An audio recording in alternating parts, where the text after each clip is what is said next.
You'll be as pleased as I am that as we move through March, the days are getting longer and we're starting to see a bit of spring coming through and some warmer days. And with that, it's fantastic, isn't it, to be able to get outside a little bit more and to enjoy the open air.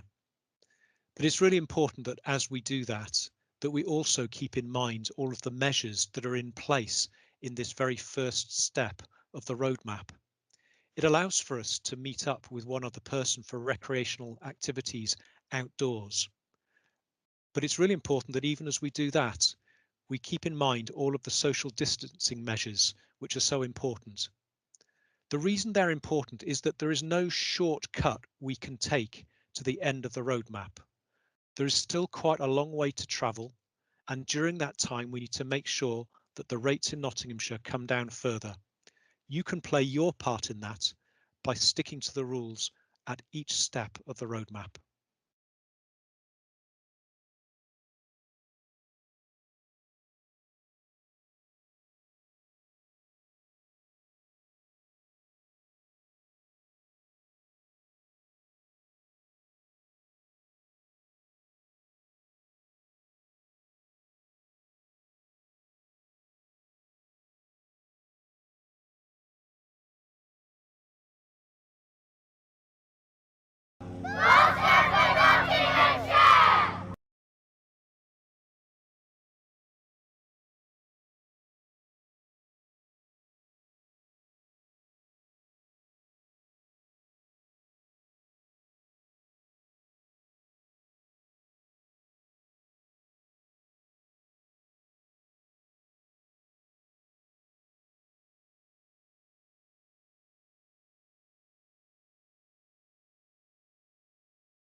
Hi everyone, my name's Sid and I'm a current graduate trainee working at Notts County Council, and I started in January 2021. A bit about my background: I studied politics and international relations at the University of Nottingham, and I followed that with a master's in international security. The scheme actually came on my radar about summer 2020, and the reason I applied for it was mostly because of just the variety of work you do on the scheme. So essentially, it's a 2 year scheme that involves 4 placements. And I was really excited by the fact that these placements were so different and diverse. So at the moment, I'm working in the development corporation team. So for me, that's been kind of outside of my comfort zone a bit because my background is not really in economics. But I've just learned so much, even though I've just been here for 2 months. And I found it challenging, but also like really rewarding at the same time. The things that's been amazing is just how much investment there is in not just your personal development, but also your professional development. So I've been lucky enough to actually meet so many people from across the council already and at different levels. So I've had access to senior managers and a chief executive. And for me, that's been really good to hear about their perspectives and um, their experience with the council and how they made their way up. So you really do get that exposure, which I don't think you get on many other grad schemes in terms of applying for the role. So for me, it was also all virtual, as it will be for you, especially with the virtual assessment centers and the virtual interviews.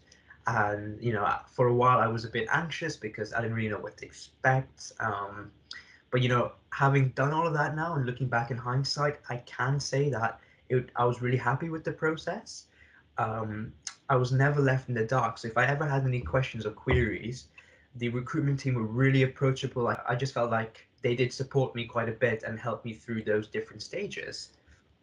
And actually, in terms of maybe some things to help with the application process, especially because it's virtual, I would say really just take in the process, learn from it because it's very different. And you're going to meet a lot of interesting people along the process as well. Research what you find interesting about the council. I was really interested in from the services aspect, like how the council was dealing with COVID-19 and this extreme pressure they have to deliver these essential services. So that's what I found interesting, and that's what I kind of used in the application process. Yeah, just have fun. I think there's loads of sources online as well. The website's great for information. There's a YouTube page, so kind of just use all of that to help kind of help frame your application.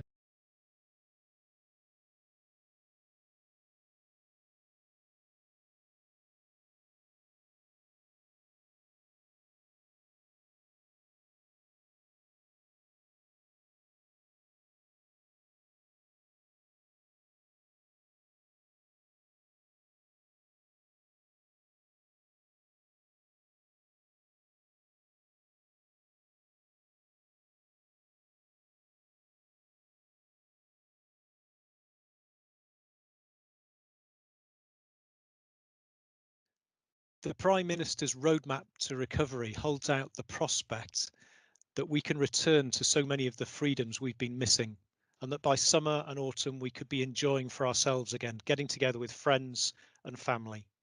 All of us are looking forward to that. But between now and then, we actually have quite a long way to go. And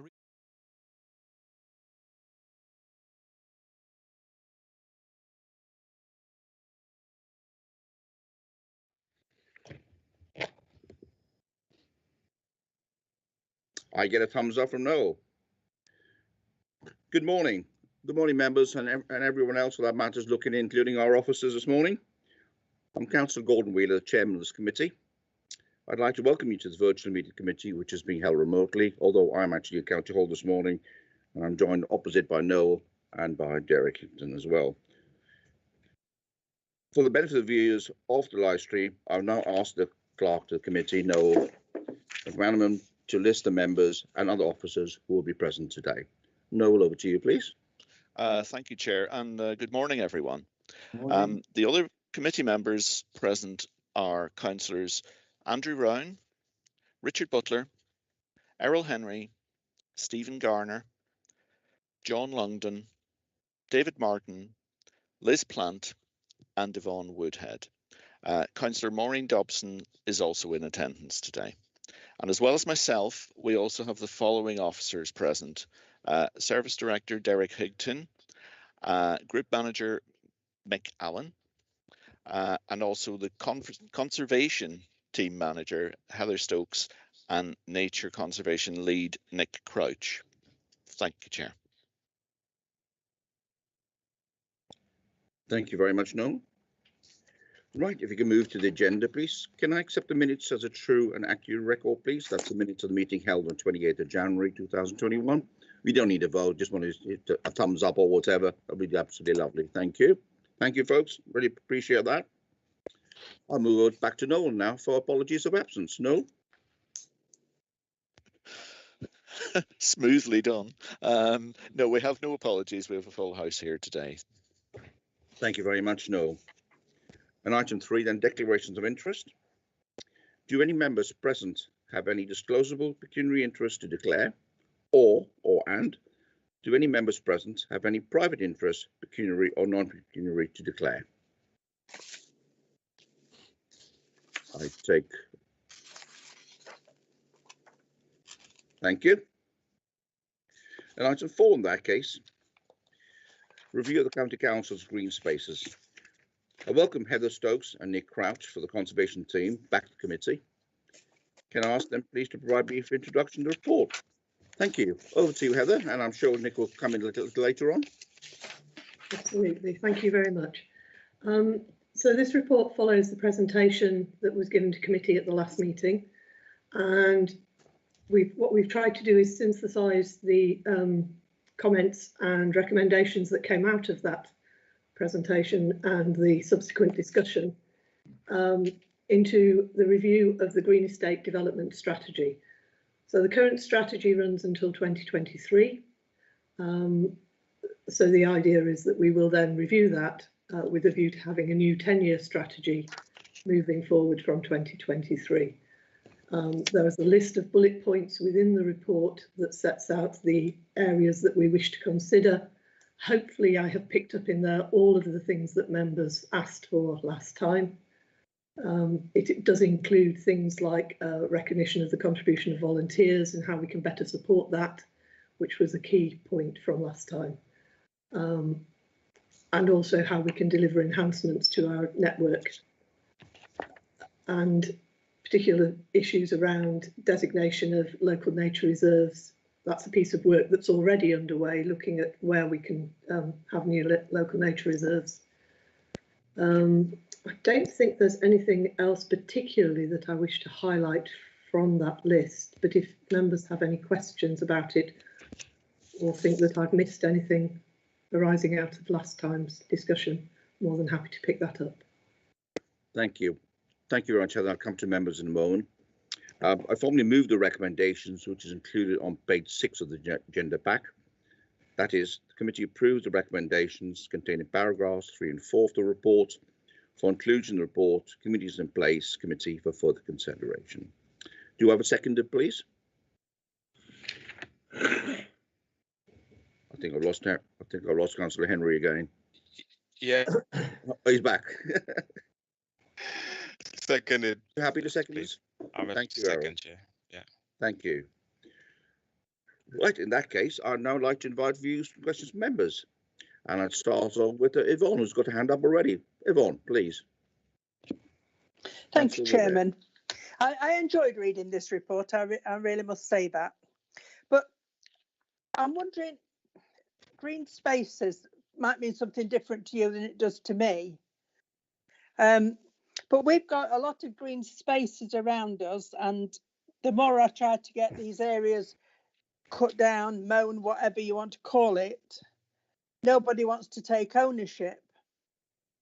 And so the problem goes on.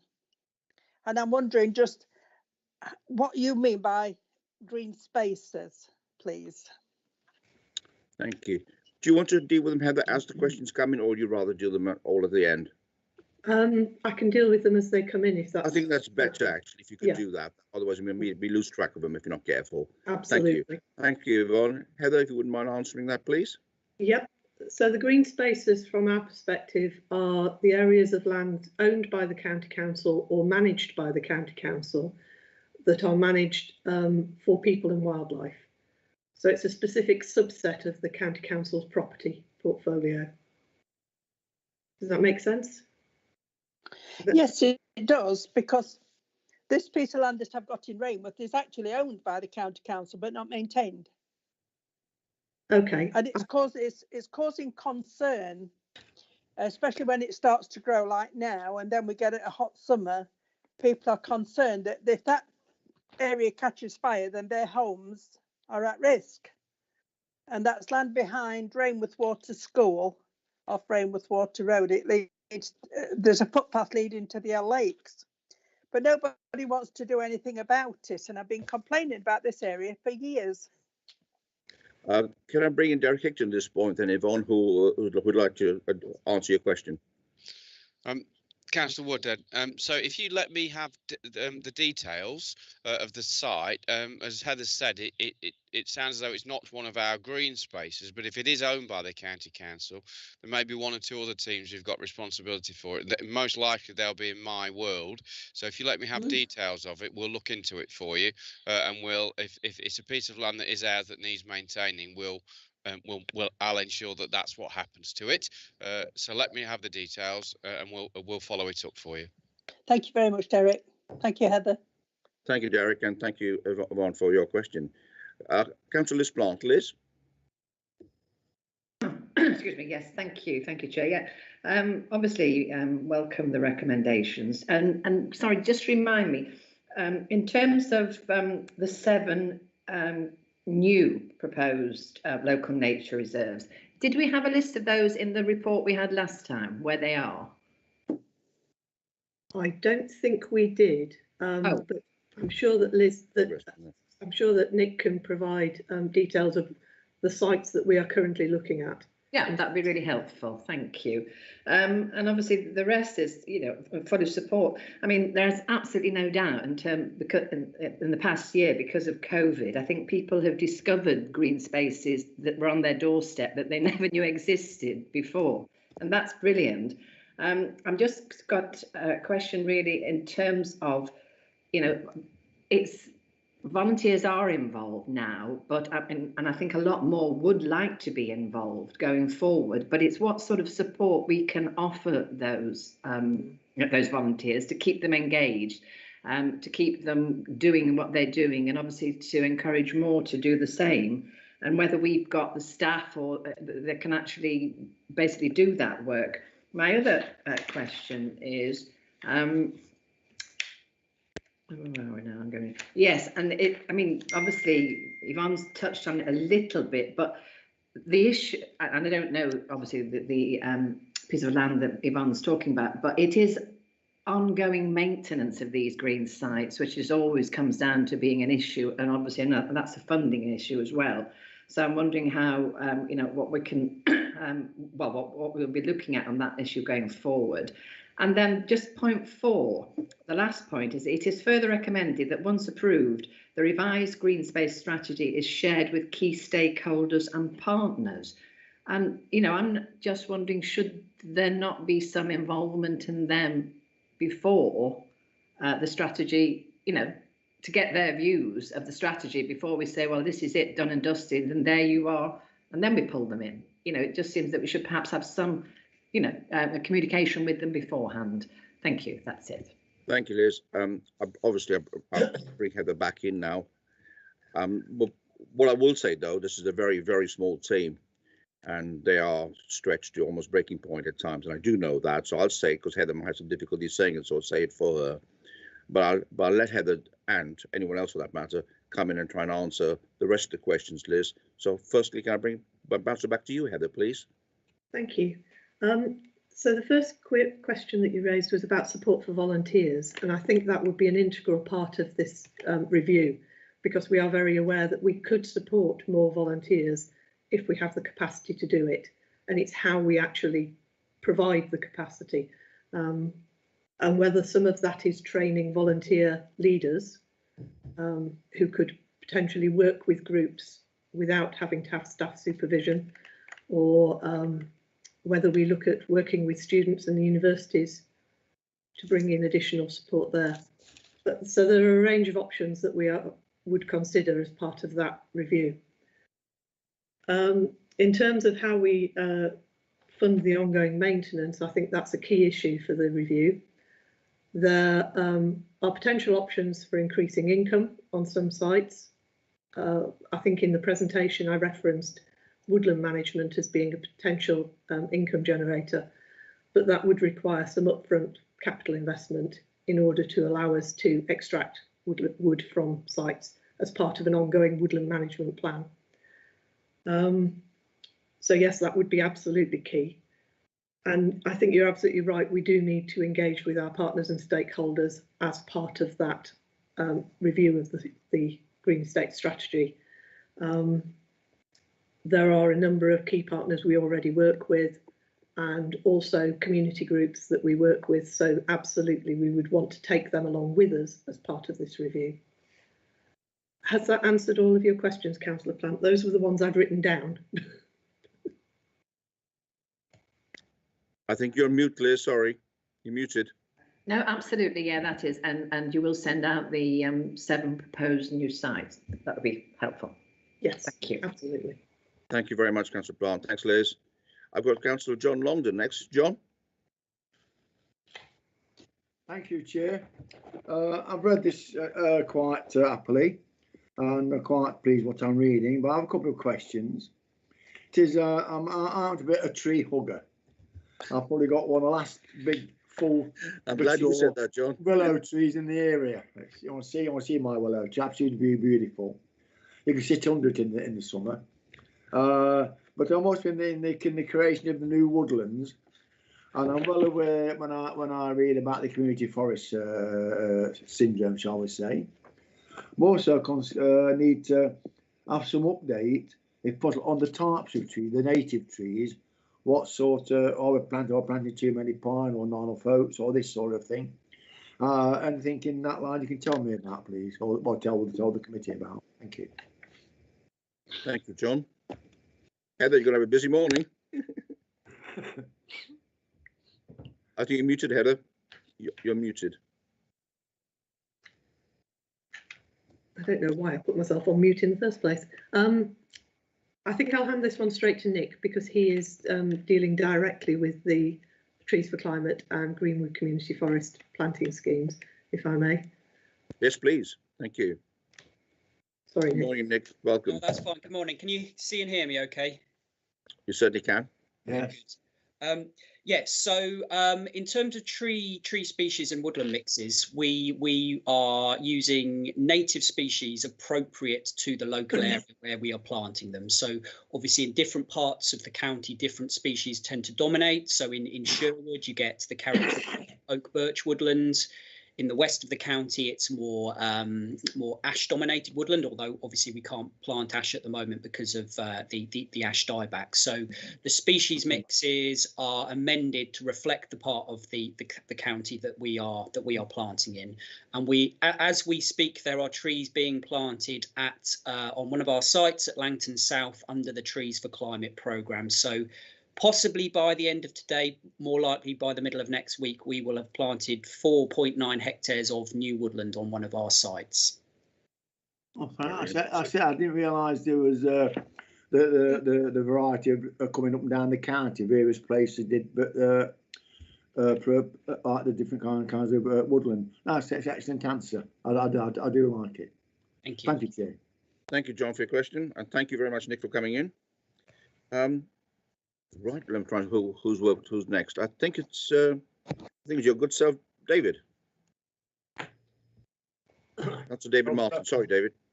Yeah, mine's just a quick question, really. Who's the best person to get in touch with as regards to any maintenance on the green spaces?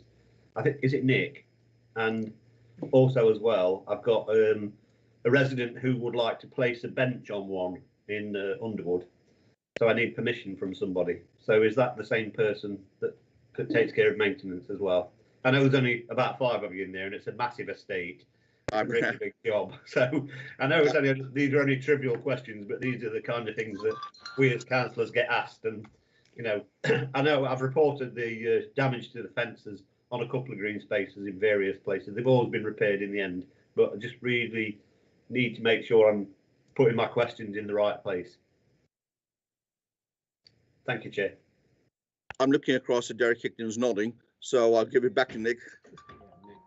Oh, excuse me.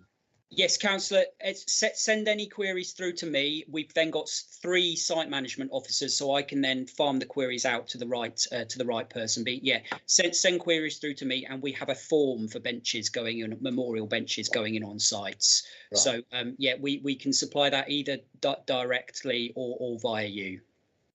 Okay, thank you. Is that okay, David? Yeah, thank you. Thank you. Thank you very much indeed. Maureen, I think that's all the members taken care of. Sorry, Maureen, you know the systems. I've kept you waiting. No, Chairman. Have all the members finished asking questions? As far as I'm aware, they have, yes. Right, fine. Thank you. Yes, Heather, I think you picked up everything just about, but there's a couple of things for me. I think it would be quite good if the whole of the council actually knew where all the green spaces were and how many members of staff you have to look after them. And perhaps you, Chairman, with the greatest respect, and members, in your recommendation, you should be actually, I know there's an election and I know there'll be a load of new councillors, but I think within this document, you should be emphasising that this Teams group under Heather Stokes should have more funding for more bodies on the ground. Yeah. Because it's all very well as saying, isn't this wonderful? And yes, we need more open green spaces, but if we haven't got the resources in manpower, we can't look after them properly. And you yourself have said today, it's a very small team. So I think at some stage, Heather's senior management, Mr. Hickton, are you listening? I think you're going to have to look at actually bringing forward a paper to either upskill or put a few more bodies on the ground for Heather Stokes and her team, because it's just otherwise unbearable for everybody. Do you deal with Nottinghamshire Bat Club? I've had an email, a copy of an email, not to me, but to Trent Vale Trail, who've been down our trail and you've heard about the Trent Vale Trail, all of you. And if you haven't, I'm doing a Sue Saddington. It's not Kellenbridge, it's Trent Vale Trail, where they've been and put bat boxes up at Langford, and they've now done a whole load of bat boxes at Besthorpe, and they want to carry on down the trail to the bottom end, where it then goes into either John Ogle's patch or into Lincolnshire. I'm not quite sure at this moment in time. So if you haven't got them, because I'd like to know who are the partners, Heather, if you wouldn't mind, because if we've got partners in my division, it's my division until the 7th, 8th, 9th of May. I at least know who I can talk to and who I can move across to you or Nick Crouch. Okay. And then finally, I think when the new council is formed, you also need to go out to the new division councillors and ask if they've got any areas within their division that you don't know about, that probably could become a green open space, or a green woodland, or I'm thinking of, and probably Nick Crouch has already got it on his list because he's like that, he's very clever. I was thinking about Spalford Warren. Anyway, thank you for that. Thank you, Chairman, for allowing me to speak. It's my total pleasure. Thank you, Maureen. Councillor Dobson. Heather, can I bring you in for question, or Nick for questions 2 and 3, and I'll leave the first question to Derek to come back to in a minute. Okay, thank you. We can certainly put together a list of who our key partners are that we're currently working with. There may be others that we need to be working with that we aren't aware of, so that would be helpful to know. And we certainly liaise with most, if not all, of the key species groups that are operating in the county, people like Butterfly Conservation and the bat groups. So yes, we're on board with those. Thank you. And in terms of talking to new members, absolutely, we'd want to raise awareness of what sites they've got within the divisions and what opportunities there might be as part of the review process. So thank you for that. Thank you, Heather. Are you happy with that, Maureen, apart from question 1, which Derek will now field? Yes. No, thank you, Heather. Thank you, Nick, for all that you do. And thank Mark Guy, please. He's part of your team. He's been doing quite a lot of work with me, so I'd just like you to say thank you to him too. And thank you, I think, from every single member of this committee and beyond, to everyone on the team who works so hard. Thank you. But I'll pass you to Derek now. Thank you, Chairman. Councillor Dobson, thanks for the question. I think the question around funding is a good one. It's a fair one, and I think what Heather and the team can do as part of the development of the refresh strategy, because the recommendations within the report make a couple of reference to resources, both around support for volunteers and support for maintenance. But as part of that wider consideration, there is an issue for us to look at in respect of the kind of the core team as well. Obviously, we'll need to bear in mind the other numerous calls for additional resources that we face across not just Heather's world and my world, but across the council as well.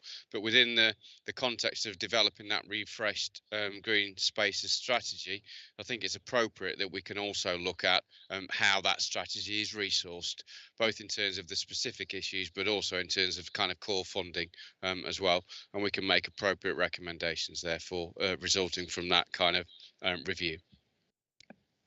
Okay, thank you. Thanks very much, Derek. Thank you, Derek. Thank you. If Heather or Nick, if I may come back to both of you now, bullet 2. I think what was said earlier on, there's going to be a list circulated. Is that correct? Of the 7 LNRs currently under council's ownership. Okay.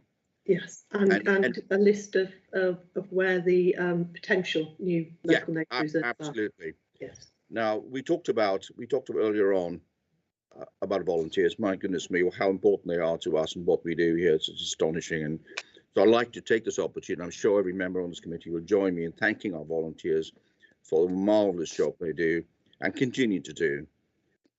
But identifying new open spaces, new spaces to form part of the green estate is very important. I think you both agree. Now, is there a mechanism for I know you talked about consulting members after the elections and the new committee, involving them in putting forward green spaces, which the county council needs to be aware of. But that's a process which should be starting as soon as possible. I think you'd probably agree with that, Heather and Nick, would you not? I hope. Because you need to be aware of those. Sometimes you may not be aware. Because one of the other things we haven't mentioned this morning are the friends groups. We've got volunteers, marvelous, and as I said, I can't speak highly enough of them. But the friends groups can quite often do so much of the work for us because of the way they're structured and organised. We need to know more about the friends groups and reach out and touch these friends groups and offer whatever support we can. Quite often we find they are so self-sufficient and just need a bit of guidance from us because they're doing it anyway. I know, for example, the petition I handed in last week to the county council in my own division, the Woodford Fields. It's an established friends group of 100 friends already.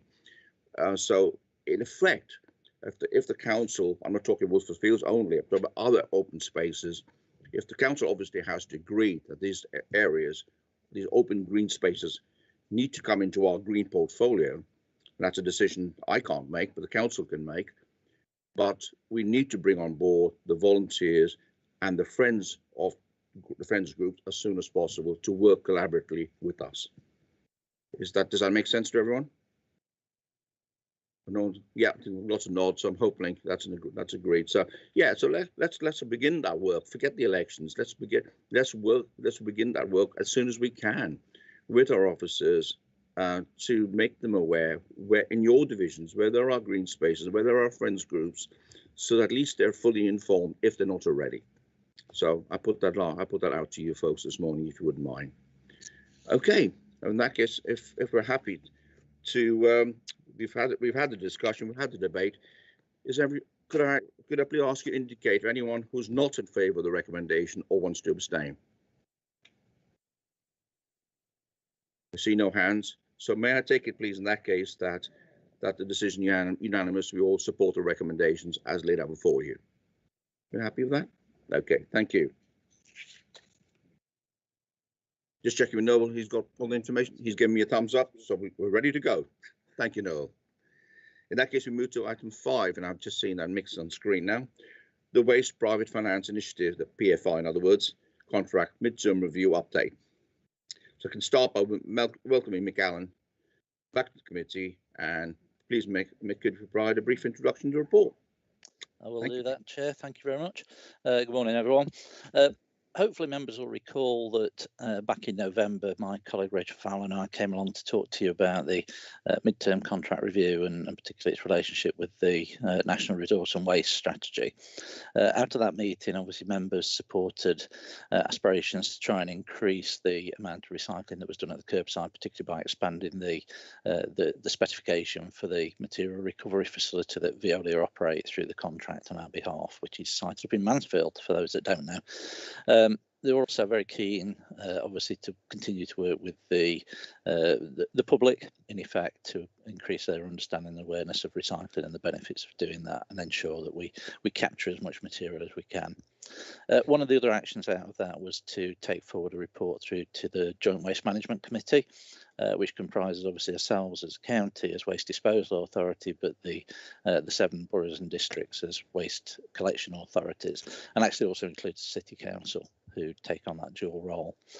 We took a report through to that committee in January, which was the first one that was available, and obviously we did basically the same presentation to them about what we were trying to achieve and what the resource strategy was all about. We had feedback from 5 of the 7 waste collection authorities, and they very much concur with this committee in terms of what their aspirations are and what their priorities are. They would like us to continue to look at expanding the curbside collections to collect a wider range of materials, as you'd expect. Obviously, they want to continue working with the public and with members as well to try and raise awareness and get the messages out about doing the right thing around recycling. They also flagged specifically that they have concerns about the contamination in the dry recycling material. And when we spoke to you back in November, we highlighted that the contamination was very high compared to the contractual provisions, but also just generally very high in terms of trying to get decent, clean quality material into the bins. We've been asked by the district specifically to look at whether the 5% contamination level that is part of the contract is still appropriate. And again, with the last 12 months of information related to COVID, we've noticed that we have collected lots more material, but it's been poorer quality generally, because people are trying to do the right thing, but maybe not quite understanding how to do that effectively. One of the other key things that came out of the consultation with our Waste Collection Authority colleagues was around food waste collections. National Resources and Waste Strategy is still proposing weekly curbside food waste collections across the whole country, starting to be rolled out from 2023. One of the actions that the districts have done themselves, which is really good actually, is set up a group which is being led by Bassett Law to look at economical ways of collecting food waste at the curbside, sharing vehicles, sharing technology, sharing kit and methodology, which I think is a real positive around joint working from the districts. And obviously we're supporting that with our contractual arrangements with Veolia to look at what infrastructure might be required to deal with that food waste if and when they do start collecting it. So it's been a really, really positive outcome of that, is that joint working arrangement. The report basically now takes us into the next phase of stuff, and there's 3 recommendations in the report which are basically very much around continuing to work with DEFRA to make sure that the requirements of resources and waste strategy are backed off into our contractual arrangements with Veolia. Obviously working with Veolia to look at what that means in terms of the materials we can collect at the curbside, and whether we can do more to improve both the quality and the quantity of material we collect, and also for us to continue to support the districts in their aspirations around curbside food waste collections, and again assess how that impacts on the contractual requirements going forward. Obviously all of those recommendations, even if approved at this committee, will be subject to further approvals where there are financial or operational concerns, and that would have to fall to a committee within the new administration later on in the year. So that's a quick update as to where we've got to. It's been very positively received across all of our partners, and we wanted to continue to make progress on this, and obviously hopefully I can answer any questions that members may have out of the report today, and we can get a positive decision about the way forward. Thank you very much. Well, thank you very much, Mick, for a very, very, very succinct summary. Now, I formally move the recommendations committee, which included page 12 of your agenda pack. Mick's already touched on quite. I don't think I need to read them out to you, but if you want me to, I'm very happy to. But they're in your papers anyway. So if you're happy with that, I will pick it. No one's telling me they're not happy with that, so I'll pick with that. Formally second, Chairman. You beat me to it, Councillor Henry. Thank you very much indeed. Much appreciated. In that case, I'll open up for discussion. Councillor David Martin, you're first. Yeah, thank you, Gordon. Yeah, Mick, am I right in thinking that this consultation process is going to form the response of the government, or is it the other way around? Are we collecting this information and then passing it up to the powers that be for them to reschedule what we set out as Veolia's parameters for collection in food waste and other recyclables? And of course, I think the contamination rate is quite high because people don't understand that they've got to clean. So it's about education, really. You know, there needs to be an education program that goes along with recycling. So once we've got an agreement from the government to say, this is what we're going to do, this is how we're going to change it, because obviously this contract was set a long time ago. I don't know how many years now, I can't remember, but quite a few years ago, when obviously the volume of recyclable materials in that time space has increased tenfold. So there's got to be a big education process. So my first question is does our consultation process inform the government on how to change it, or are they going to give us a directive and extra funding? Because obviously food waste, which I know we're trialing in Bassett Law, is going to be a great step forward, because when you're only collecting a bin every fortnight, that food waste is the worst thing when it's in that bin, you know, because that's what makes them smell. So a couple of things there. You can just answer them, Todd. Thank you, Councillor Martin. Thank you, David. I'll hand you back to Mick. Like I said, if you want me to answer these as we go along, Gordon, that's Yes, fine. answer as you go along. Yeah, no problem. Well. Thank you, I guess what I'd say, Councillor Martin, is that yeah, the government have been quite directive about what they're going to include within the resource and waste strategy. So their work, what they've come out with there is food waste will be collected at the curbside every week. That's what they've said to us, and that'll be happening across the whole country. Obviously, at a local level, we need to figure out how that's going to happen, and we also need to understand what the financial impacts of that are. What the government have said is that where there are new obligations on local authorities, statutory obligations, i.e. they need to collect food at the curbside every week, they'll be funding that. Obviously, how that then is flown through into legislation has still got to be decided. What's happened so far is that basically they've done some consultation around certain bits of the legislation. Did some of those a couple of years ago around the mix of recyclables that need to be collected at the curbside, and have basically started to back that off into legislation through the Environment Bill, which again has been stalled a little bit through COVID over the last few months.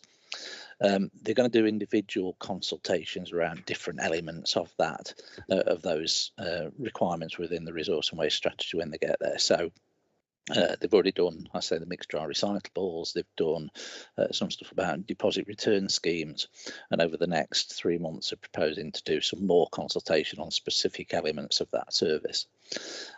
The bottom line around what we're doing around the Joint Waste Management Committee and the work we're doing on the mid-term review is very much trying to understand what the local priorities are and how they can align with that national strategy. I think it would probably be optimistic of me to say that if we said we don't want to do that, they'd say, well, thanks, Nottinghamshire, that's fine. You just do what you want, because I think it will be a directive. I think we'll be told what we've got to do in certain ways. But obviously, what we need to be doing is just preparing the ground so that we understand what that means for us contractually. Because actually, if the government are going to fully fund some of those services, we need to know what the financial impacts are, so that at the point they say, right, do them, we're ready to go with well, this is the bill. You do appreciate this is what the bill's going to be to make that happen. And I think it's proven for us to be in that position. And I certainly agree with you that, you know, in effect, the public are somewhat confused by recycling. They have been for a while. I think in some ways it's quite an interesting conflict, because although the amount of recycling people do has increased substantially, to some degree the materials that you can recycle have reduced.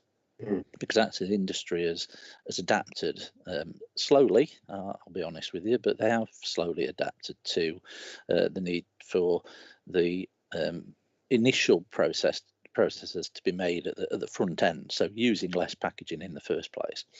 And there's also the impacts of changing behaviours. So the number of people now that buy newspapers or have newspapers delivered is very small compared to what it was 15 years ago, in effect, when the contract started. So the waste flows have changed substantially. People's expectations and aspirations have increased, but actually, because of the nature of the beast to some degree, there is less material there. And for example, the material recovery facility in Mansfield was taking around 60,000 tonnes of material when it was opened in 2009, and now it's taking around 50,000 tonnes from our curbside. We're using third-party waste to take that, and they take waste in from all the local authorities locally and wider afield to make up the tonnages. But actually, the amount of material that's there to be captured is actually reducing in a lot of ways. But that's the right thing to do, because, you know, what we actually want to do is reduce the amount of waste that's produced in the first place. So if you look at your Easter eggs over the weekend, hopefully you'll see that your Easter eggs that you're all enjoying and children and grandchildren are enjoying are actually packaged in less stuff now than they were maybe 2 years ago, and certainly are from 5 years ago. There are still some exceptions, but that's, you know, clearly an area that's there is that little bit of conflict there in terms of trying to capture more material. So you're actually fishing in a smaller pool, if that makes sense at times, which is why it's really difficult and sometimes challenging for us and the contractors, but also the public, to make sure that they're actually doing the right thing and recycling the right thing in the right way at the right time. Is that okay? Does that make sense? Yeah, I think the biggest issue on that subject is we've got it on both sides, because a lot of the recycled material from the waste roadside collection that's rejected is because people have over recycled, and that's down to legislation from the government about what they can actually recycle. And of course, Veolia hold to that, stick to that, and if they find material in those waste road curbside collections that's not on the legislation to be recycled, and they don't manage it, and people are over recycling, and that's why the figure's around 15%, and that's part of the problem. So it's both sides, isn't it? So it's education and legislation. Yeah, absolutely, and I absolutely agree with that. It is, yeah, people do want to do more, and they want to do more than actually at the moment the industry and particularly the recycling industry can manage, because actually some of that is around the material that is being put in the bins. Can be recycled, but not a cost-effective way for local authorities at this point in time. The other thing, and you were right, and you mentioned it early doors in your comments, was around the people not putting clean material in, and I think that has to be taken in the sort of wider context, because if somebody sticks a milk bottle into their recycling bin, that's great, isn't it? But if it's got milk in it and gets popped, or the lid isn't on or whatever, and that material, the milk, then gets onto the paper, the cardboard, any other materials that are in there that can absorb that, then that actually contaminates all of that bin as a result. And it's some of those basics that you take it for granted, but actually making sure you wash out your tin of beans, because the impact isn't just that one tin that would be rejected. It has an impact across the range of material that's in the bin, and that's a challenge for us, and it's always been quite a tricky one. And the whole organic stuff in bins is a real problem, and tying in international and UK legislation around that as well has made it harder to do more. So while the aspiration is there, actually doing it is more of a challenge by the day, really. Thank you, Mick. And I think Mick is encouraging all to eat as many Easter eggs as we can, but to recycle carefully. Yeah, that'll work for me, Gordon. That's fine. Okay, that's good. John Longden, Councillor Longden. John.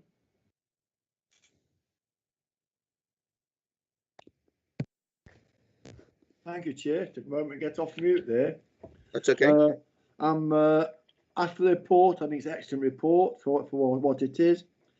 I'd also like to agree with Councillor David Martin about educating members of the public as regards all recycling. One must particularly pay attention to the food waste. Now, I'm a baby boomer, born in time of severe rationing after the war. Food was a crime, and I think a lot of you didn't take food for granted. You're lucky to get it. If you had a dinner, that was it. There's no choices, don't forget. But I like to see. But I do find it's we've come to this stage where we've got to have legalised waste food collections at the curbside. I'm of the opinion, I think other members probably are, is to do a lot more education on the generations coming up behind us as regards these issues. I do consider food waste shocking and extremely serious. I mean, in my life, we never wasted a thing. I grew up in a house where we recycled, everything was recycled. Old clothes made into rug rags, rag rolls and what have you. But I think also a lot more education. But I was heartened last week when somebody came with the old idea of taking plastic bottles back to the shop for a few pence. When we were kids, if some of you remember, what was it? You took them to beer off, you got threepence back. I mean, that comes up every 3 or 4 years, and I'm in favour of that. But we'll have to wait and see. But upon that section report, and I think I'll have to encourage. Well, I think the team needs to encourage more and more nationally as well as locally education on how not to create waste. Thank you, Chair. Thank you, John. I agree with you. It's an excellent report. Of course it is, John. And I also agree with you about education. I think Mick's already acknowledged that. And thank you, David, for bringing that into the discussions as well. Thank you, John. Can I just say, Gordon, if you don't mind? Oh, just sorry, very Mick. I do apologise. Sorry. No, it's all right. I was just going to say that obviously, Councillor Longdon, we very much majored at the county. Our approach has been very much around encouraging the Love Food Hate Waste campaign, which is about using your leftovers, not buying more than you need, but actually when you've got food, if it's going out of date, using it wisely, because actually the biggest crime isn't. None of us really want the government to be legislating for us to collect food waste at the curbside. What we really want is people to be buying the right amount of food that they need, and actually the producers producing the right amount of food as well, because actually that's the key to the whole sustainable process around waste generally. So we've spent a lot of time and effort promoting the Love Food Hate Waste campaign, and Veolia do the same around putting out recipes to use up your leftovers, etc. And we'll continue to do that, even if the government bring in the legislation around curbside collection of food, which again, like I say, at the moment they are saying they will. Clearly that from our side is secondary to making sure that there isn't the waste in the first place. They will continue to do that. Thank you, Mick. Sorry, I should have brought you back earlier on. Apologies, Mick. I've got you, Andy, but I've got a couple of people before you, Andy. Okay, Councillor Brown. We'll list Councillor Liz Clark next. Liz. Thank you, Chair. Yes, and sorry to a bit of repetition, but I mean, at the end of the day, the education and the communication of that is the crucial thing here. And obviously that's been obviously expressed by Councillor Martin and Councillor Longton. I mean, I think it's really worrying that it says in paragraph 3, recycling and compositing rates have both locally and nationally have plateaued. And that's not the way we want to go. And I do think in terms of this education, it's a local thing, but it's a national thing as well. We have to get this message over. It's not just up to Nottinghamshire, it has to be the whole of the country. I mean, and many companies are still not helping because the packaging that things are wrapped in is not recyclable. And that message has to come from government. I mean, it's the 21st century. We have to get to grips with this. And I do think, it's a bit of a retrograde step to be saying that the 5% rate is impossible to meet, so we have to renegotiate that and get it up to 15, because that's not helping the issue really. We need to get to grips with the fact that most stuff that things are wrapped in should be recyclable.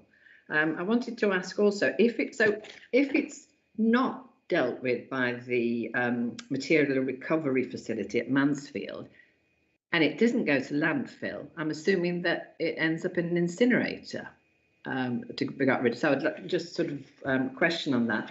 The other thing is, and again, the government's environmental bill, we have been waiting and waiting for that. I mean, they really need to get, and we will be saying this for years, we've had a pandemic in between, but prior to that, they could, they need to get the skates on, get it out there and get moving on this. I wanted to ask about the anaerobic digestion, paragraph 22, treatment of food waste, and whether local capacity for food waste treatment should be considered and developed through the contract. Just a question on, I mean, if it does come that the government says that food, we must have curbside collections by 23, that's coming around pretty quickly. So obviously we would need to be looking at what we are going to do with that if it actually is on our doorstep. So just a bit of information on that. But yeah, I think it's retrograde to say put the percentage up. We need to focus on getting it and getting people. And I mean, it don't sound that. To be fair, people are not getting the message really, and that's not all their fault, because I mean, in terms of, I don't think I've read anywhere that we need to wash things and clean tins and glass before they're actually recycled. And I know many people don't. I mean, I know I do because I've watched my mother do it for years. But there are many people who just bung it in and think they've done their thing. And people, fair enough, got very busy lives. So there's a clear, communication is the thing that will make the difference. And it has to be at a local level and a national level. And we can't do enough of it. It's ongoing. And it's crucial. Thank you. Thank you, Councillor Plant. Thank you, Liz. You've got quite a lot of questions there, Mick. Yeah, no, well, that's fine, Gordon. Thank you. That's what we're here for, is to try and support Yep. and help with these things. Yeah, thank you for that, Councillor Plant. I think Rushcliffe College would be disappointed to hear that you didn't know you had to wash your stuff out because you've not seen the leaflets, because I think it's a fundamental part of every leaflet that every local authority in Nottinghamshire has published over the last 15 years. And I think Rushcliffe would pride themselves on their ability to get that message out. But yeah, they obviously, it doesn't quite hit Lady Bay quite as well as it hits other places. But it is an important point, because that is a fundamental message, actually. And if people aren't seeing that, and people who are committed to it like yourself, you know, we're probably struggling there to get the message to in the right way. So we do need to continue to do some work around that. Just pick up on a couple of key questions, I guess, which are around, well, what happens to the stuff that isn't recycled in the MRF? So basically, if the material is rejected at the MRF, or it's at the end of the process, the materials that come out, most of it gets sent for secondary reprocessing, which actually means it generally goes to another plant where they do a second sift of the material, in effect, and pull some more of the stuff out, the low grade stuff that can be recycled or reused for certain particular things, rather than most of the main recycling is sort of new equivalent products, if that makes sense. So it's high quality, high grade stuff. Some of the lower grade plastics can be recycled and recycled into things like garden furniture and whatever else as well now.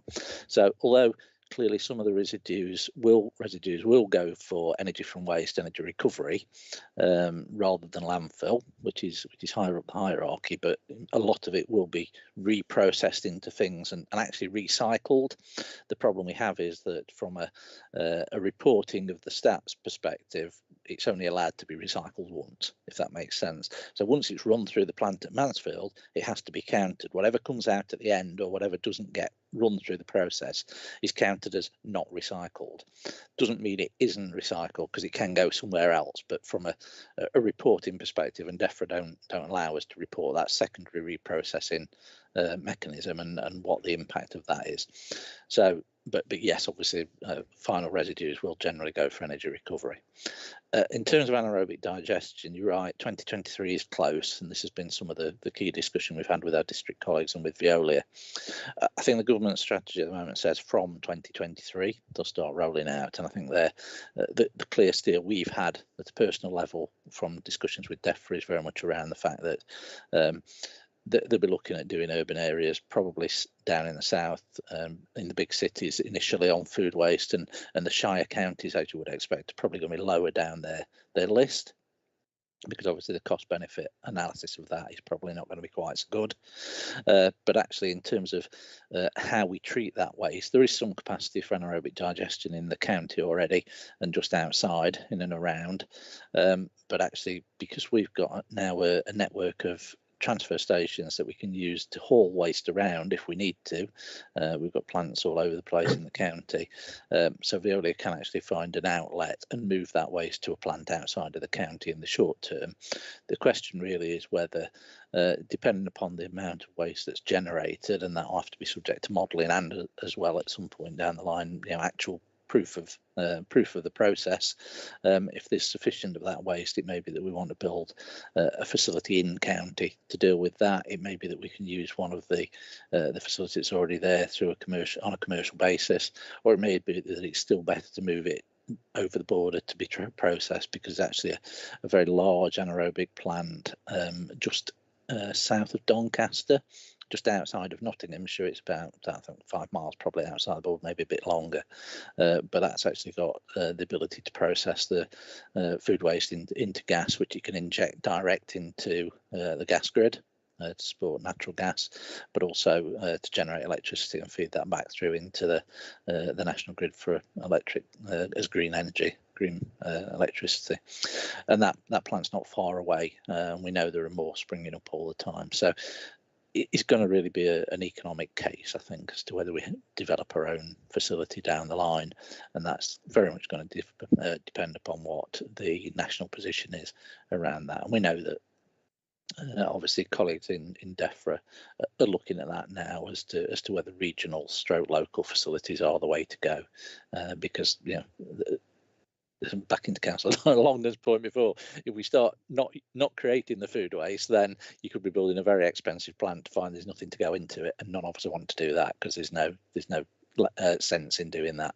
So, you know, combining our resources at a waste disposal authority level in order to maximise the benefits of that is the way to go. So in the short term, yeah, we'll just use the transfer station network. Longer term, we may use that, or we may look to develop something depending on what the numbers look like when we get that level of accuracy through the data beyond 2023, and I suspect probably into sort of later in the 2020s before Nottinghamshire is legislated to do something. But at this stage, you know, obviously we don't know. And yeah, that environment bill, the government are now telling us that it's going to come forward over the next 3 or 4 months, and that's the mechanism they need to employ and appreciate. We all think it's very important that they do that, because it doesn't cover just waste, it covers any number of things which are really key to us having a more sustainable future. Yeah, I think we all share your desire to see the environmental bill before us, Liz, sooner rather than later, and Mick has clearly alluded to that as well. Thank you. Are you happy with Liz with all the answers you've been given? Yes, thank you. Yes, I just wanted to say that I wouldn't want to be seen to be criticising Rushcliffe's communication of their recycling efforts. Having been a borough councillor there for many years, but actually, it is proof to say that I'm sure I have glanced over it many times, but you know, communicating by a leaflet once a year is really, I mean, that's what we need to address. We've got to get the message over now in many different ways, and obviously social media is very much what we should be looking at, not just paper communication. But I have read it. You know that, Gordon. I do, Liz. Absolutely. Thank you, Liz. All right, I've got Councillor Richard Butler next. Yes, thank you, Mr. Chairman. Well, I remember when this contract first came into play 13 odd years ago, and I remember thinking at the time, 26 years, that contract, that's frightening, and it's an eternity. And here we are sort of halfway through it, and where does the time go? But also, I think it highlighted the fact that we need to be very careful with the contract, because things do change. The type of waste that's created changes, as we've heard this morning. And the big buzz thing at the moment, and we've been spending a lot of time hearing about that just now and also in the report, is the curbside food collection, which will happen one day, but we've still got, as we've heard, we've still got to wait for a certain amount of government legislation, and dare I say, support in helping authorities to bring it all into play. But we do have other issues still on the go now, which have been brewing away for quite a long time under this contract and still haunt us a little bit. For example, the world of plastics. I'm sure we're all familiar with the quite a big campaign, quite rightly, going on around the country, around the world, about plastics and where the waste plastics go, the damage they're doing. But I do wonder whether we're still in a situation here with our contract where we're a little bit behind the curve still. And you know what I'm going to refer to? I'm going to refer to, for example, the bottle top issue. So you've got your plastic water bottles, but the bottle tops are still an issue. And if they're put in the recycling bin and they finish up at Mansfield, it causes a big problem. And I don't know what the answer is. I mean, surely we need to be looking at a way of dealing with that. And I know Mick's heard this, and colleagues has heard this before from us, but this is a real life situation that's going on now. And unless we do something about it, the plastic issue will not go away as quickly as one would like. And the other related issue to that, of course, is the Tetra Packs. I think I may be wrong on this, and I'm starting to be corrected, but my understanding is that the only recycling of Tetra Pak material at the moment is down to your private recycling organisations, recycling companies. So, is there any scope for finding a way within the current contract, which still has 13 years to go, of getting our heads around the Tetra side of things? With regards to the communications, I mean, yeah, I mean, wearing my Rushcliffe hat, I mean, Rushcliffe has been good at the communication, but I have to say that people are sometimes don't always read the information that comes through once or twice a year. And I know we've done this in the past, but maybe as an opportunity to have a word with our district colleagues and say, could you boost your, for example, putting stickers on the blue bin, or in Rushcliffe case, a blue bin on your plastics bin, reminding people to wash and clean your tins and your plastic bottles before you put them in the bin. Because you can tell people once or twice a year, but frankly, I think we all need to be reminded on a more regular basis. And I know that's not a thing for us to do, but maybe it's when you're having your meeting with the districts, it's perhaps it could be suggested they might want to pick up on that. So that's it, Mr. Chairman. I mean, on a whole, I mean, it's pretty good. I don't want you to think I'm overly criticising here, but the fact is, as I said, the type of waste that's created changes, and I think there needs to be more flexibility in the contract to allow us to change more quickly with what is actually happening there on the ground. And we've all seen as well ourselves the awful newsprint pictures over the last few days of all the litter and waste that's being thrown around in the public parks and everywhere. It's absolutely disgraceful. So, but again, I know that's not really something for us at this meeting. But at the end of the day, though, it all adds to the mess that's somehow got to be dealt with by us as public authorities. Thank you. Thank you, Richard. Thank you, Councillor Butler. Yeah, some very constructive questions, actually, which I'll bounce over to Mick, please. Yeah, no problem. I guess I'll start with the last one, Richard. And well, litter obviously is a district council function, as you know, but I guess it just shows that the challenge we face actually, just in terms of the behaviours there. And we're not condoning the fact that they've been out and clearly partying in parks and leaving the rubbish everywhere is just the wrong thing to do. But there's clearly a lot of material there that could be recycled. And actually, if we had recycling facilities in public parks, I'm not to say that would have alleviated that one, but it could help in some ways. And we do have a mix across the county. Some people have recycling bins in town centres, some don't, etc. So that's an area that we need to continue to work with our district colleagues to try and build that. On Tetra Paks, obviously, it's a long-standing issue. It's very much around the end market. It's around the reprocessors that are available to us. Putting them through the mixed dry recycling from a technical perspective is okay, but it's no use if you can't actually do anything when it goes through the process and it just becomes part of that residual waste stream and has to go for secondary reprocessing. Obviously, we've been working with Veolia around Tetra Paks and whether it's for starters we can stick something on the recycling centres, and we're still working through that at this stage. But it is very much around the end market, and again, from sort of the last 15 years, that's been a problem. And I think Tetra Paks are at that tipping point at the moment as to whether they're going to continue to be the appropriate way of packaging liquids going forward, so whether we're going to go to more recyclable, easily recyclable packaging, and that's happened in some ways already. Bottle tops, I just don't have an answer on bottle tops. It's a frustration for you as it is for all of us, but it does come down, just as an explanation for those that don't know, and I know Richard does know, but yeah, it comes down to the polymer types that are used in bottle tops, and to some degree the bottle tops, if they were the same polymer types as the bottles, it wouldn't be an issue because they just stay on and they go through. There's two reasons we say take bottle tops off. One is that if you haven't got the bottle top on your bottle, it's not going to be full of liquid. So it encourages people to make sure they're empty before they put them in the bin, which is a key thing. But actually the bottle tops themselves, because they're so small, they just don't, it doesn't get picked up by the kit at the recycling plant, and that's very difficult. And so because they're a different polymer type, if they're on the bottles, then it creates more work at the reprocessor end at the end of the day to separate out those different polymers when they're heated, and obviously the plastics are melted down for alternative use, which is a bit of a pain.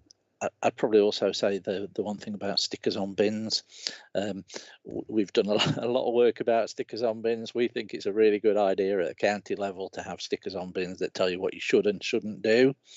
And Richard's laughing because he's probably going to know that one of the main people, we've always struggled to do that at the county level because we can get most of the districts on board, but not all.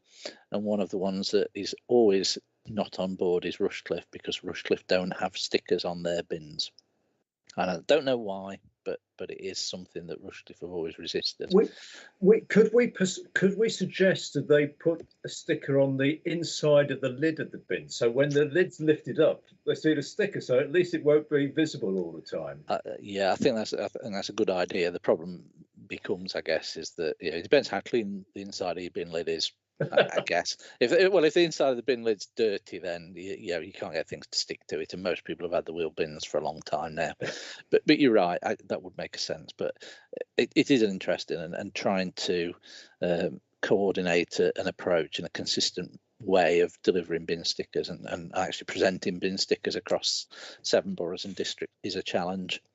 I think we got there because there is some a company called RAP, Resource Waste Action Programme, still has their own sort of suite of information that we can use, and they have specific iconography. So if you've seen, in effect, the normal site things of what a bottle looks like on a recycling sticker, that's using the RAP iconography, which is transcends language barriers as well.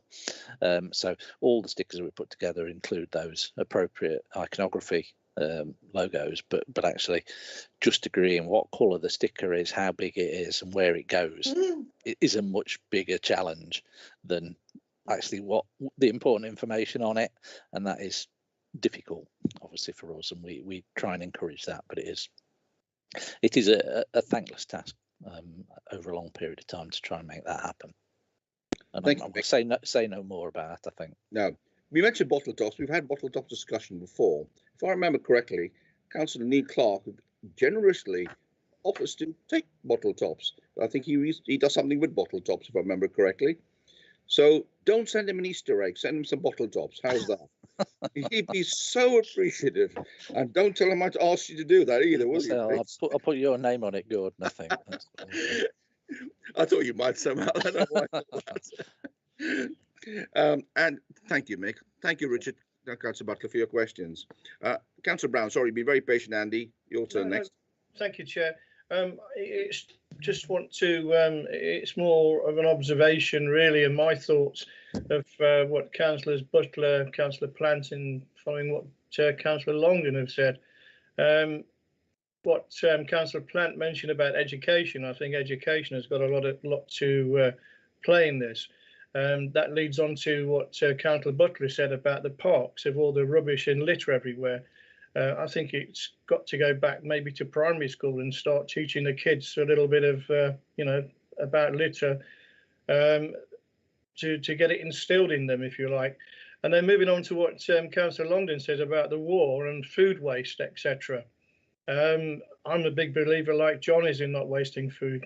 My wife made a big Caesar salad last night. I couldn't manage it all, so I've got Caesar salad sandwiches for lunch today. Absolutely. And I don't believe in we shouldn't be, in my opinion, encouraging waste bins at the side of the road. What we should be encouraging, again, is going back to the education, starting in the schools to teach them about food, because it's a known fact that if we ever got into a wartime situation again, we could only feed 60% of our nation if we have to grow it ourselves.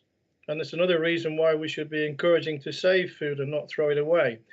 And the only food waste we should be throwing away is peelings and things like that. And they should be going in a compost bin at home so we can recycle that. And the bits that aren't recyclable, yes, then put in a blue bin.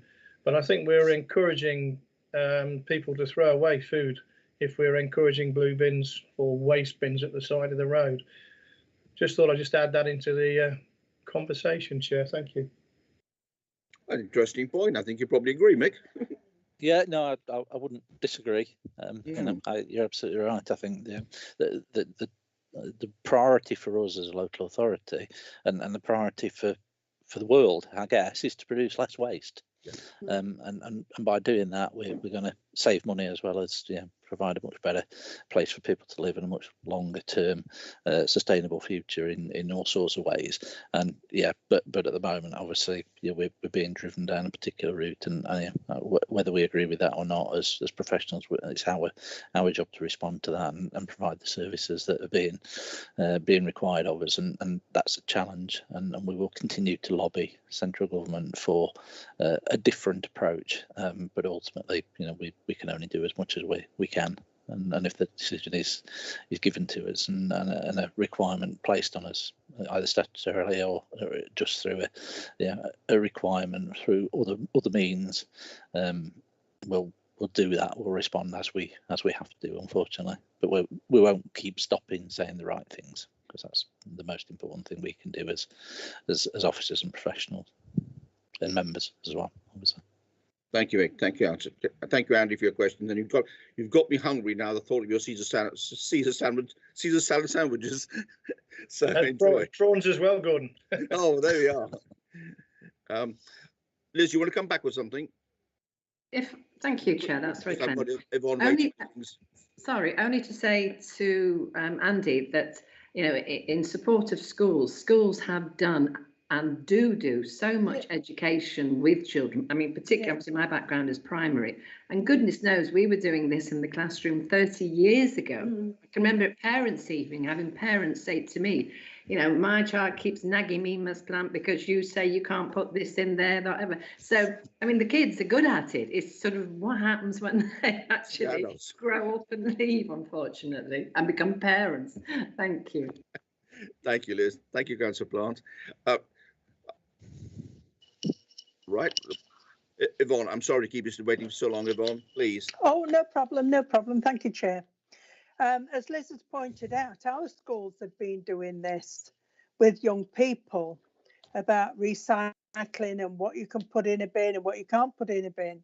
The trouble is, the teacher doesn't live in Nottinghamshire, so they have different rules in their areas to what we have in ours.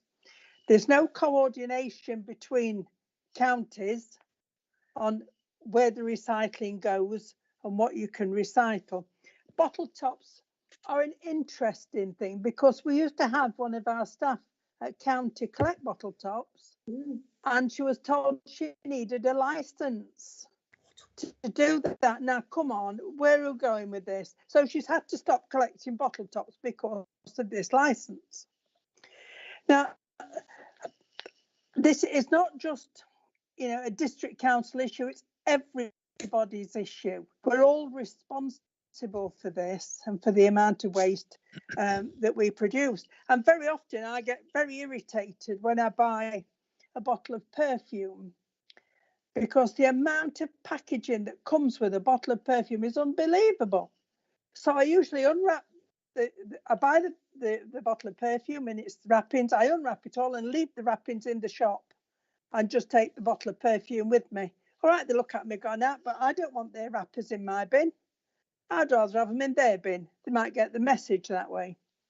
Tesco's, now they've started recycling crisp packets. So you can clean your crisp packet when you finish with it and take it back to Tesco's, as well as batteries and other things. And I thought, why crisp packets? What's that got to do with life? So I started looking at why we changed from brown paper carrier bags to plastic carrier bags, why we changed from glass bottles to plastic bottles. And do you know what the answer I came up with? It was to save trees. Well, I'm not sure we've saved any of those either. And we're still lumbered with the plastic and the plastic waste. So I think the debate has to come now from government and from companies that use these, like bottling plants and things like that, because we can't carry on manufacturing all this plastic, because if we manufacture it, then we're going to use it. And it's still going to end up in our homes, in our bins and everywhere else. It has to be stopped. But you look at anything in a supermarket, it's got plastic, whether it's in a plastic tub or a plastic leaf over the top, it's all in plastic. So when are we going to start having that debate on how to stop it, how to package things like we used to? And yeah, you know, when I was born, we didn't waste anything, not even a button. You didn't throw a shirt or a blouse out with a button on it. You took the buttons off and saved them for the next blouse or the next. Same with knitting. We used to knit a lot of things, and when they were out, you unpicked them and knitted it up into something else. Nothing was ever wasted. So when we got to the 60s, we got to be a more throwaway nation. And I think we've got to unpick it from there and to find out where we're going to have to go back to start again. Because this is a debate that's got to be held globally. It's not just ours anymore. It's everybody's issue. Thank you, Chairman. Thank you very much. I think what you're actually saying to make this as a discussion which needs to come from the centre and then filter out the rest of us from there, because it's not just a Nottinghamshire issue. It's a global issue, or certainly an issue addressing everyone in this country at least and beyond. Is there anything specific you want to come back, Mick, or shall I move on to the other councillors? All I'd say very quickly is that the resource and waste strategy that's out there, a key part of that is to try and push the burden back onto the industry that's producing the stuff in the first place. So the idea is that by taxation, by legislation, they'll in effect force companies to green the way that they develop, promote and package products, and if they don't do that, then they'll provide a funding stream through to us to deal with the product and the issue down the end of the line when it becomes waste. So that's a lot of what the plan is, and I think that resource and waste strategy is moving us in the right direction. But you've got to remember there's 100 years of plastic use across the whole world and across every field of industry and commerce that's got to be reversed in order for us to move there. And I think there is always going to be a place for plastic in the world because it's a fantastically useful product. The problem is we've used it without any consideration for the long-term impacts of it, and I think somehow we've got to get that into the mindset of the governments, and that, as you say, it's a global issue, and we can keep doing our bit and we'll continue to do that. Thank you, Megan, and thank you, Yvonne, for your thoughts. You had a lot of nodding heads around on the screen. I was seeing this, so yeah, appreciate your thoughts indeed. I'm going to bring Councillor Dobson in. I know we normally have all the councillors vote, but because Andrew Brown's already been once, and as always, Maureen's been extremely patient. I'd hope you don't mind, Andy, for bringing Maureen in at this point. Thank you, Maureen. No, Chairman, I know the rules and regulations, and I'm appreciative to all of you that you allow me to come in and speak on issues. But when I have reports in front of me, whichever committee, and it says all, that means all of us. It includes all of us. And this is a topic that needs addressing. Well done, Yvonne. That was a first class about knitting and about everything else, how you reused everything. Well done indeed. But of course, as John Longdon said, you know, some of us were born either at the end of the war, in the war. Some of us have grown up what it was like to be like that. The next generations haven't. So yes, we do need education, but Liz is also absolutely right. Most of the schools in my division, actually primary schools, the children are taught about recycling. And as Liz said, it's after they've gone from primary to secondary, we move on and we seem to forget about recycling. Newark and Sherwood District Council have a green and safe and clean strategy, which is really good. And it encourages all parish councils to be involved. And I know for a fact that Mick and his team tried to do all of these things. They put out a really good document, as you will have had this week, about recycling, open times, what you can do and what you can't do. Newark and Sherwood have a sticker that goes on the top of your bin, Richard. And the trouble is with Rushcliffe, you're too posh to have it on the top of the bin. It's got to be inside. But it actually is on top of the bin, along with your instructions of Christmas and New Year collections. But you can have this document or this sticker. Anybody new gets one that comes into the district, and they know exactly what they can put in their recycling bin. And yes, I know about rinsing out because I rinse everything out. And we've gone back onto bottled milk, this family, this household, and we put the bottles in the dishwasher and we wash them and make them really sterilised and clean. So we do our bit. But I just wondered, is the chief executive still chairman of the county council association? Derek, do you know if he's still chief executive? Because if he is, why can he not get this on the agenda? He probably has on the agenda for the whole of the county council association, because he can move this one forward along with all the other counties. Because we can't just leave it to part of the county council. We've got to get it on the county council agenda so that all chief executives or deputy chief executives know where we're all coming from, or where Nottinghamshire's coming from, trying to do these things. And Yvonne is absolutely right. It has got to be global, but it's got to start somewhere.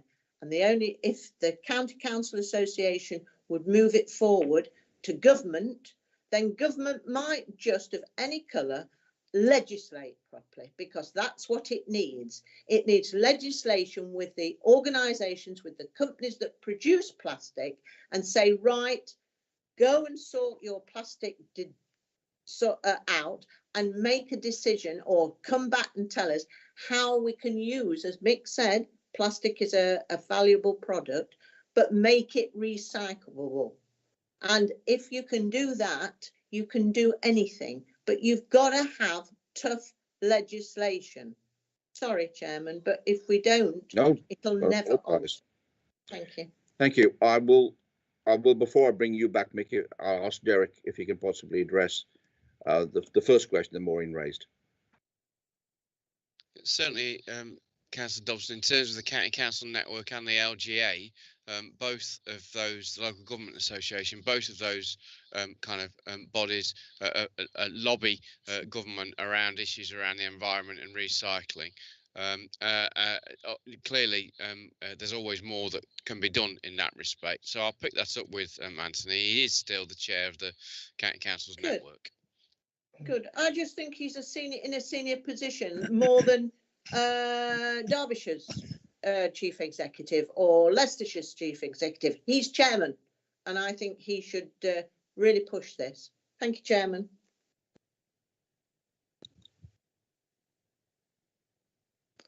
Sorry, Gordon, you're on mute.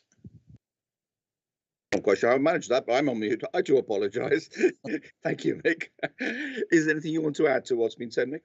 No, I think it's really interesting that obviously I guess don't take this the wrong way, but we're harking back to the past in a lot of this, and actually doing things that were by necessity. And I guess the difference now is that necessity is something that really doesn't impact on people's lives in a lot of ways.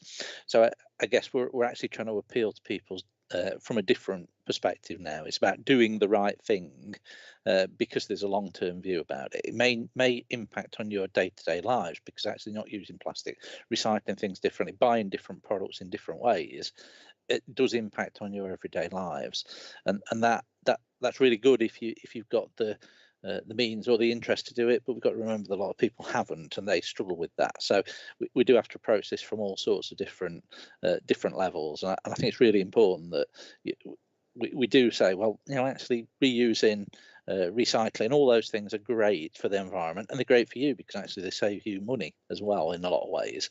But actually, what we won't get to, I don't think, at this point, even after 12 months of where we are, it isn't going to change people's views about the reuse, about using plastics and buying particular products because it won't. The use the phrase of the wartime spirit, but that necessity and the fact that you don't have the availability of products, you don't have the availability of materials, you don't have the availability of cherry tomatoes or strawberries in December or whatever.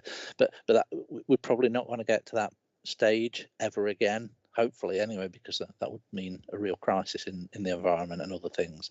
So we've got to find a different way of changing those behaviours, and that is across the whole piece. It's from probably more in right there, but I think it's really important that we do address this at all levels. We've got to keep working with the public, we've got to keep working with local authorities, we've got to keep working with our waste contractors, and we've got to keep working through those waste contractors and into central government to get to the manufacturers, because actually it's not one of us is going to fix it. Actually, it's going to be all of us working together that solves that, and that's the only thing we can keep doing, I guess. Thank you, Mick. Absolutely. And Andrew, and Councillor Brown, you want to come back with something? Well, actually, Mick answered what I was going to say. Only the other day, the government announced they were going to start taxing bubblegum companies, chewing gum companies for cleaning the pavements. And I think we should continue, possibly as a county council, lobby the government to tax plastic manufacturers and indeed places like McDonald's. And we've all seen their cups and paper all over the place. I'm sure if there was 10% put on all the products, whether we'd have an impact or not, but it might force them to think about repackaging this stuff. And the same with plastic manufacturers. That's all I was going to say. No, appreciate your thoughts. Thank you, Councillor Brown. Thank you, Andy. Councillor Martin, David, you had your hand up and it went down again. Sorry, David, you're muted. Sorry, mate. Yeah, you're all right, Chair. It got covered by somebody else. Okay, thank you. Oh, thank you for that very much. Yvonne, your hands disappeared again. Is there anything you wanted to add to what you said, Yvonne, or is that? Yes, I just want to come back on what's just by been all said means, of course. I about wasn't sure. putting a tax on do. places like McDonald's and things like that. Won't matter to these companies. They'll just put the prices on whatever they're serving to the public. So it's we that pay, not the companies. They won't mind a bit. They'll pay because they get it back off the people. And McDonald's has a lot of young people, I can assure you, that visit their places, and they'll be the ones that pay the tax. Thank you, Chair. No, thank you. Thank you very much. Thank you. Mick, do you want to sum up with anything in particular at the moment? I know you answered very, very fully all the various questions you've thrown at you, and I appreciate the number of questions which have come your way this morning, the full answers you've given, Mick. Was there anything you want to sum up on? Other than just to say, well, I do appreciate the time that members have put into this, and I absolutely appreciate the comments that have been made, because I think it shows the commitment that we as a group of as a local authority from the top level down have to the environment. Derek and I have been working extensively around the environment strategy as well, and that's just another strand to our overarching aspiration to try and green what the county does. I guess what I'd say, particularly around waste, is that we still have to fit within the commercial framework of operating with those companies that produce the waste as well as the companies that manage the waste. So we're always going to be compromised a little bit simply because of the fact we can't do these things ourselves. But so reassure members that we'll continue to work the right way.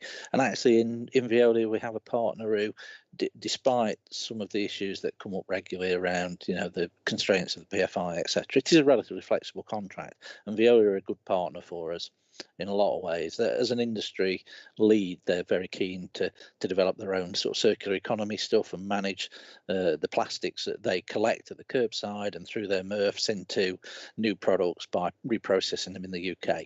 And they're forever developing those sort of operations and trying to become a better partner, I guess. So, we could have found ourselves in difficult positions with the contractors. I know a lot of local authorities do find themselves in with contractors with long-term, short-term arrangements with partners that don't want to play the same game. But I think, despite all the grief that we get sometimes around hassle waste centres and queues and whatever else, Veolia are one of the good players in the market and do want to develop and work with us and with our district colleagues to improve the services that the public get and also improve the overall environmental performance of the waste service from producers all the way through to disposal and treatment. So that's it. Thank you, Chair. Well, thank you. Thank you very much indeed for the very, very full discussion we've had this morning. You also pass on my thanks to the team, and particularly Rachel, who isn't available this morning on screen, and anyone else I missed out. No, it's a great amount of work, a great deal of work that takes place behind the scenes. So it would be remiss of me not to say thank you to all those involved. So if you could please take that back. Thank you, Chair. Now, Yes, I will. I've read the recommendation. Thank you, Mick. I read the recommendations earlier, so I'm not going to go through all that again, but simply going to ask, is anyone not in favour of the recommendations? Please indicate. No, I must take in that case. Thank you. That's unanimous. I'm very, very grateful indeed for your support in that. Thank you. Move finally to the work programme. Now, each committee is required. Sorry, David, did you put your hand up again, David?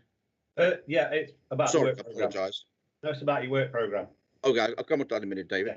Yeah. Each committee is required to have a work programme. However, you'll see that is proposed a future work of the committee determined by the new administration following the elections on 6th of May this year. Is that approach agreed by the committee? I welcome your thoughts. Yeah, there's just, if I may, Chair. Please, David. Yeah. Yes, go for it. Could we put on the programme, because whatever administration follows this will surely want to look at this technology. So Stoke City Council have just invested a large sum of money in a brand new pothole machine that's been invented by JCB in Staffordshire, and what it does is it comes along and it drops a frame over the pothole and it repairs it with the hazard warning lights on. It's parked up for 8 minutes. So I think we should look at that technology. Thank you.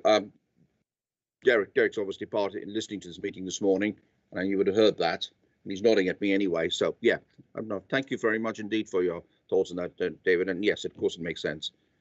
Councillor Richard Butler. Richard? Well, I think on that point, I think we were not told last week that we were going to be having a trial of this new technology. So I think we're already on the case with it. So I wasn't sure it was the same machine, Richard. Yeah. That's why I didn't say anything. So it could well be the case that once the trial has been, and I'm not sure when it's coming, but I understand it's fairly soon.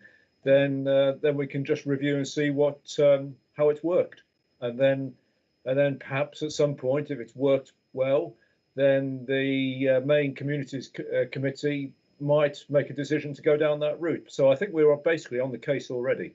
Yeah, we are on the case, but thank you, Richard. Well, Derek just picked it up anyway, and as you've just said yourself, this is a matter for the Community in Place Committee. If this committee, assuming it carries on in after the elections, of course, we'll pick it up as well. But no, I appreciate your thoughts on that. Thank you. I think in relation to the size of the Communities in Place Committee, this committee has been excellent in drilling down on the various areas, because also what we also ought to have on the work programme at the same point in time as looking at that new technology is a review on the existing technology, the £1.7 million machine that we've already bought, because that lack of information given out to the public is inflaming the argument. And I think we need, if the councillors were more informed of its progress and its output, then we probably wouldn't get so vitriolic at council meetings about the lack of progress in that direction, because we have actually made progress in that direction, but we just don't know about it because we're not given the information of what it's actually doing. Again, David, thank you very much, and thank you also for your very kind comments for the work of this committee and all the members involved in it.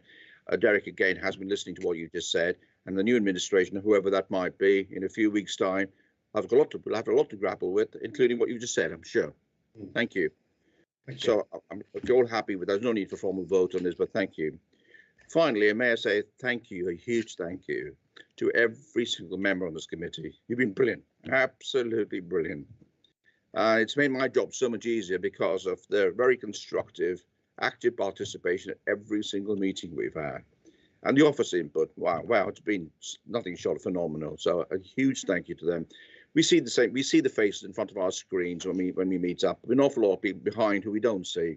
So I'll ask those of us who are here today to take away our thanks and our appreciation for all that happens behind the scenes.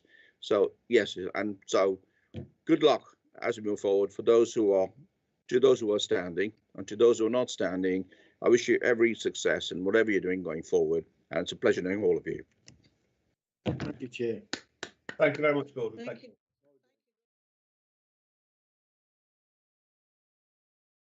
You'll be as pleased as I am that as we move through March, the days are getting longer and we're starting to see a bit of spring coming through and some warmer days. And with that, it's fantastic, isn't it, to be able to get outside a little bit more and to enjoy the open air. But it's really important that as we do that, that we also keep in mind all of the measures that are in place in this very first step of the roadmap. It allows for us to meet up with one other person for recreational activities outdoors. But it's really important that even as we do that, we keep in mind all of the social distancing measures, which are so important. The reason they're important is that there is no shortcut we can take to the end of the roadmap. There is still quite a long way to travel, and during that time we need to make sure that the rates in Nottinghamshire come down further. You can play your part in that by sticking to the rules at each step of the roadmap.